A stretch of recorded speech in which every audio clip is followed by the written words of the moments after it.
আপনাকে আপনার জীবনের বর্তমানে আপনি যেটা করছেন, আপনার জীবনে যেটাই উদ্দেশ্য হয়ে আছে, সেই উদ্দেশ্যটাকে ভালোবাসতে শিখুন,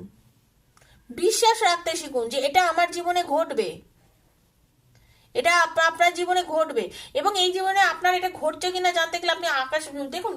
মানে আমরা আগে হয়তো অনেকেই জানতাম না, কিন্তু এখন আমরা যারা আমার রিডিং দেখছেন অনেকেই হয়তো জানতে শিখেছেন যে প্রজাপতি, পালক, এগুলো হচ্ছে কি আমাদের যে অ্যাঞ্জেলস আছেন তারা আমাদের আশেপাশে আছেন সেটা বোঝানোর জন্যই থাকেন।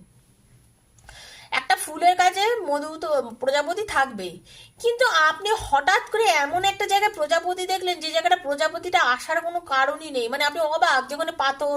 বা গাছপালা নেই, কিচ্ছু নেই, শুকনো দেয়াল, খটখটে সকালবেলা 24 ঘন্টা প্রজাপতি এরকম আপনার চোখের সামনে নাচছে, তারপর চলে গেল।